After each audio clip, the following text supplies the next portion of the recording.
جب بھی دنیا میں کہیں بھی ٹیررزم ہوگا، اب ٹیررسٹ کی دم اٹھائیں گے نا تو وہاں پہ ٹھپا لگا ہوا ہوگا میڈ ان پاکستان۔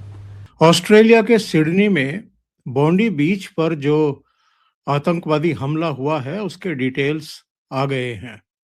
2 افراد تھے، دہشت گرد تھے یہ۔ باپ تھا ساجد اکرم اور بیٹا اس کا تھا نوید اکرم، دونوں پاکستانی اوریجن کے تھے۔ یہ تو کنفرم ہو چکا ہے اور پوری دنیا نے اس کو کنڈیم کیا ہے۔ پاکستان کی گورنمنٹ نے، پاکستان اسٹیٹ نے ینگ جنریشن کے دماغ میں اتنا بھوسا بھر دیا، اتنا گند بھر دیا ہے کہ وہ جا کے جہاد ہی کرتے پھرتے ہیں۔ لہذا یہ بڑے انسانیت سے گری ہوئی چیز ہے جو اس مذہب کی بنیاد پہ انسانی جانوں پہ خوشیاں مناتے ہیں۔ تو اب آسٹریلیا تو اب اسٹرکٹ میجرز لے گا اس حوالے سے۔ سر سبھی کو لینے چاہیے۔ دنیا کو ایک بات ڈیسائیڈ کرنی ہوگی کہ اگر آپ کو اس دنیا میں، اگر آپ کو امن لانا ہے، اگر آپ کو ٹیررزم فری دنیا کرنی ہے تو آپ کو پاکستان نامی ملک ختم کرنا ہوگا۔ آسٹریلیا میں اٹیک کیا گیا ہے لوگوں کے اوپر جو کہ فیسٹیول منا رہے تھے، کیا دیکھ رہے ہیں آپ؟ کیا واقعی وہ پاکستان کا کہیں نہ کہیں یہاں پہ جو ہے وہ کہہ لیجیے لنک جڑتا ہوا دکھائی دے رہا ہے؟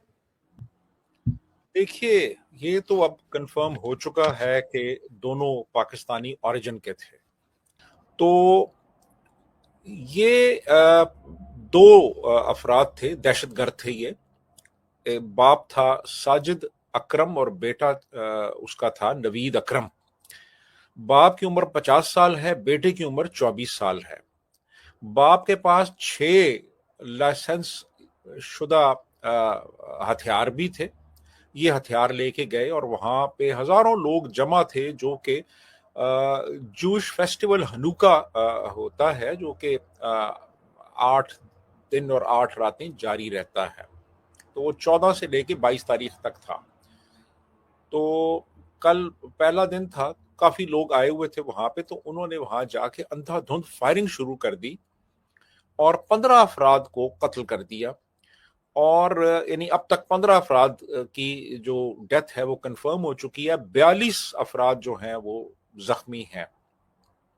باپ جو ہے اس کو تو انہوں نے مار دیا سیکیورٹی والوں نے، لیکن بیٹا جو ہے وہ زخمی ہے، خاصا شدید زخمی ہے، وہ ہسپتال میں۔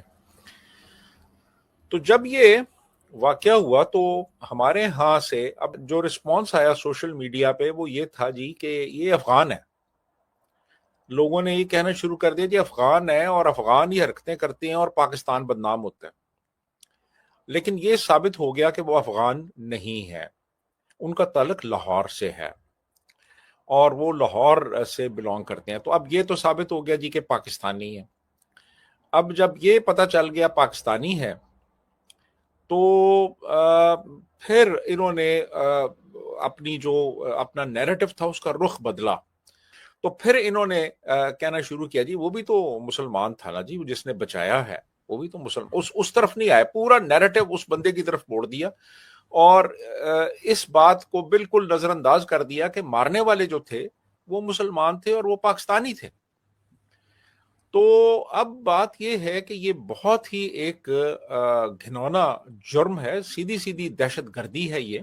لیکن سر ایک نوید اکرام نام کے اور کوئی شخص ہیں جن کا کہ کہا جا رہا ہے کہ ان کی ویڈیو بھی سامنے آئی ہے کہ جی میری فوٹو جو ہے وہ غلطی سے سوشل میڈیا پر لگائی گئی ہے اور وہ نوید اکرام الگ ہے جس نے اٹیک کیا تھا، اور لیکن دونوں ہیں، دونوں پاکستانی ایک ہی نام کے۔ نوید اکرم ہے اس لڑکے کا نام، جس کا باپ اس کے ساتھ تھا، ساجد اکرم اس کا نام ہے، اور یہ لاہور سے ہیں، یہ تو کنفرم ہو چکا ہے اور پوری دنیا نے اس کو کنڈیم کیا ہے۔ اس کو فرینچ پریزیڈنٹ نے کنڈیم کیا ہے، اس کے بعد جو کنگ چارلز نے کیا ہے، اور امریکن فارن سیکرٹری نے کنڈیم کیا ہے، اسرائیلی پرائم منسٹر نے کیا ہے، اور بھی جو اقوام متحدہ کے جنرل سیکرٹری ہیں انہوں نے کنڈیم کیا ہے۔ جی بالکل. لیکن سر اب کیا ہوگا؟ پاکستان کے لیے اور زیادہ مشکل ہو جائے گی، پاکستانیوں کے لیے زیادہ مشکل ہو جائے گی. پہلے ہی کافی لوگ جو ہیں وہ کہتے ہیں کہ بھائی نام ہمارا پہلے ہی خراب ہے. آپ نے دیکھا کہ جیسے ابھی ریسنٹلی انڈیا میں ایک فلم جو بہت چل رہی ہے اس وقت، اس میں بھی یہی بتایا گیا ہے کہ پاکستان کی طرف سے جو ہے وہ ٹیررزم کی گئی. وہ جو ممبئی اٹیک تھا اور کئی دوسرے چیزوں کو وہ بھارت کے لوگ کہتے رہتے ہیں. تو اب ان کا نیریٹو جو ہے وہ زیادہ مضبوط ہو جائے گا، وہ زیادہ اسٹرانگلی بتا سکیں گے کہ ہاں جو ٹیررزم کی جا رہی ہے یا جو ہوتی ہے اس میں زیادہ تر پاکستانی ہی ہوتے ہیں. دیکھیے نا، آپ اس کو ایک طرف رکھیں، آپ ذرا تاریخ دیکھیں. تاریخ میں آپ کو پتا چلے گا کہ ملیشین ٹیررسٹ ایبٹ آباد سے پکڑا جا رہا ہے، ابو زبیدہ فیصل آباد سے پکڑا جا رہا ہے، ایبل کانسی ڈیرہ غازی خان سے پکڑا جا رہا ہے، یوسف رمزی اسلام آباد سے پکڑا جا رہا ہے، یوسف وہ جو یوسف شیخ تھا، یوسف حیدر شیخ، وہ نثار روڈ راولپنڈی سے پکڑا جا رہا ہے، اور Osama bin Laden most wanted terrorist of the world, وہ ایبٹ آباد سے پکڑا جا رہا ہے. جیش محمد کا ہیڈ کوارٹر پاکستان میں، لشکر طیبہ پاکستان میں. تو یہ کون لوگ تھے؟ کیا یہ ٹیررسٹ نہیں تھے؟ تو آپ مکمل طور پہ آپ اس بات کو جھٹلا نہیں سکتے کہ ہمارے ہاں ان لوگوں کو پناہ بھی دی جاتی ہے، ان کی پرورش بھی کی جاتی ہے، ان کی تربیت بھی کی جاتی ہے. تو اب آسٹریلیا تو اب اسٹرکٹ میجرز لے گا اس حوالے سے. سر سبھی کو لینے چاہیے. آپ کو میں نے کئی بار کہا ہوا ہے پہلے کہ جب بھی دنیا میں کہیں بھی ٹیررزم ہوگا، آپ ٹیررسٹ کی دم اٹھائیں گے نا تو وہاں پہ ٹھپا لگا ہوا ہوگا میڈ ان پاکستان. آپ ٹیررزم کر ہی نہیں سکتے اگر آپ نے پاکستان سے پی ایچ ڈی یا ایم اے نہیں کیا. آپ ماسٹرز کریں، پی ایچ ڈی کریں، گریجویشن کریں ٹیررزم میں، لیکن آپ کو کرنا پاکستان سے کرے گا.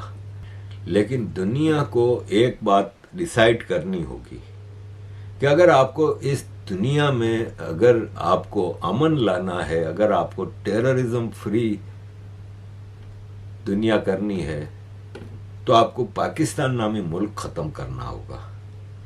آپ کو پنجابیوں کو بالکل آئسولیٹ کرنا ہوگا.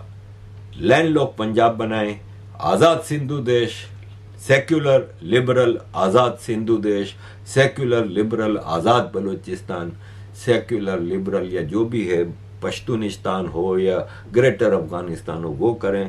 پنجاب کو لینڈ لاک کریں، گلگت بلتستان پی او کے واپس کریں جس کا ہے. پنجابی جب لینڈ لاک ہوں گے تو پھر ان کو اپنی اوقات بھی یاد آ جائے گی، اور پھر یہ جو ٹیررزم کرتے پھرتے ہیں وہ کچھ کرنے جیسے ہوں گے نہیں. ویڈیو دیکھنے کے لیے دھنیہ واد دوستو. اگر آپ ہمارے ساتھ جڑا رہنا چاہتے ہیں تو کرپیا کر کے چینل کو سبسکرائب کر بیل آئیکن کا بٹن دبا دیں